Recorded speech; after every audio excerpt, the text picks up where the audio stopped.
Praise God. Kami po yung namimigay ng mga libreng babasahin. Wala pong bayad ang mga babasahin. Napakahalaga lamang po na maibahagi ang mabuting balita, balita ng kaligtasan.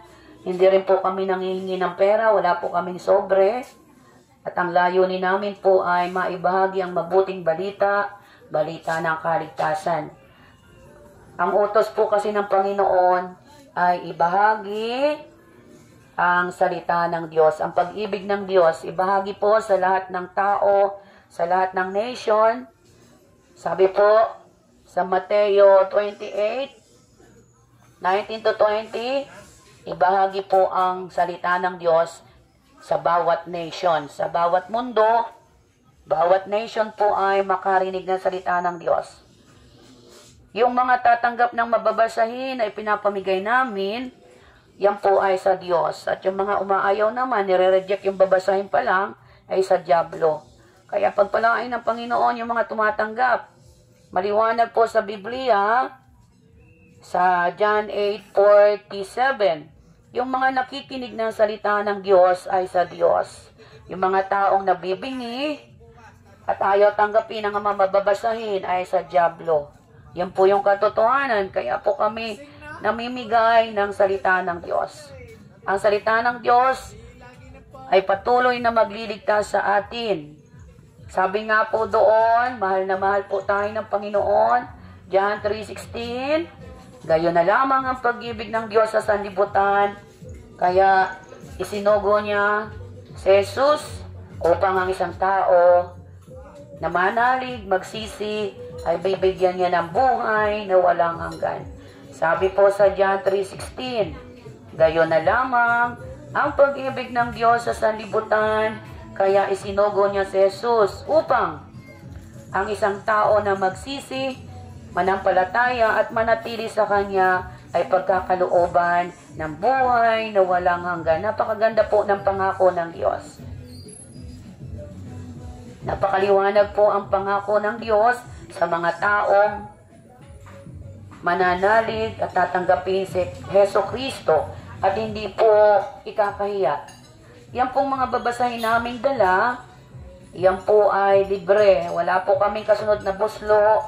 Kung mayroon po mang nangihingi ng pera kapag may nangangaral, ay ang Diyos na po ang maghahatol doon.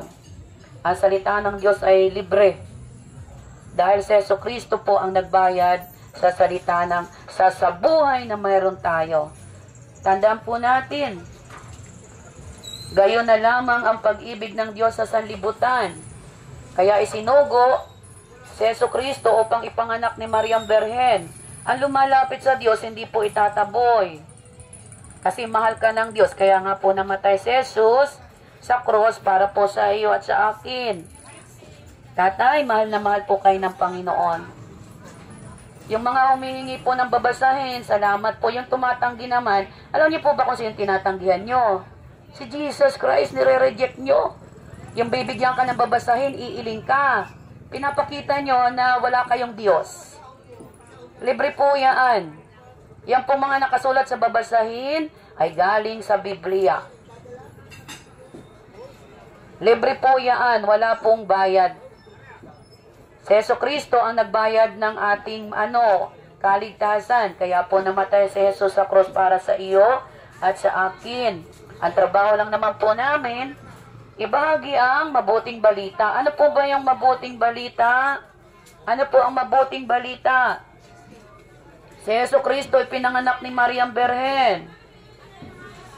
Siya po ay nagpakasakit sa cross, naghirap sa cross. Pagkatapos niya maghirap sa cross, anong ginawa kay Jesus? Pinapako. Sinong nagpapako? Tayong mga tao. Bakit kasama tayo? Kasi lahat tayo makasalanan.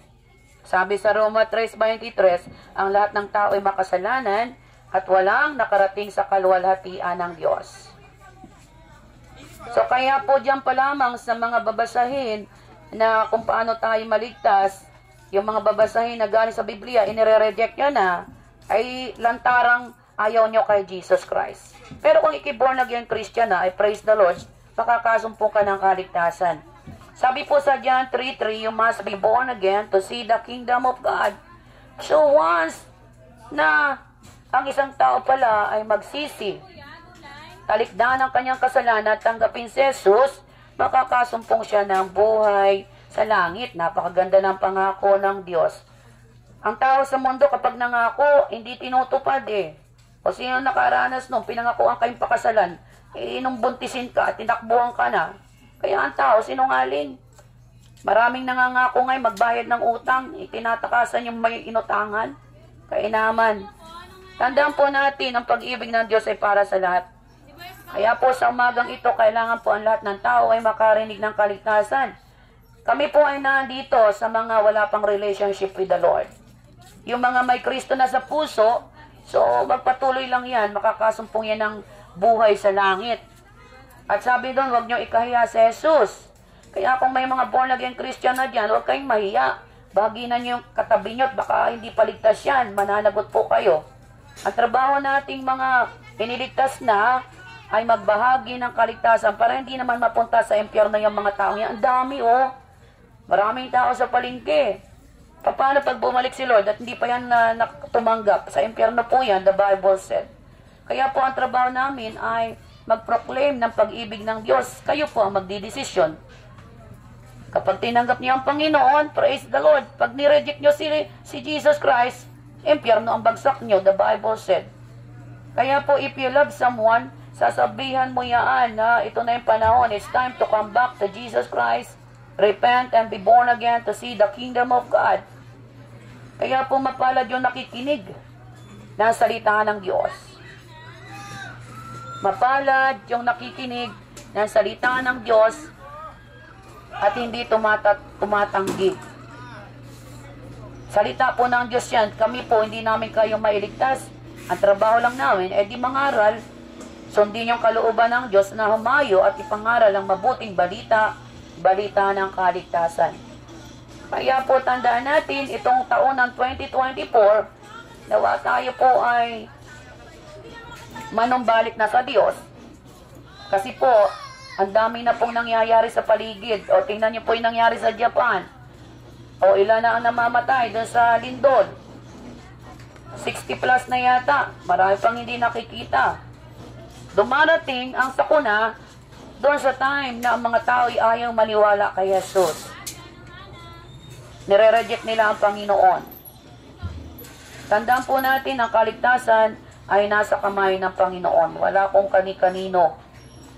Kaya tandaan po natin, ang pag-ibig ng Diyos ay para sa lahat. Mapalad ang mga nakikinig na salita ng Diyos. Mapalad ang tumatalima sa salita ng Diyos. Purihin ang Panginoon.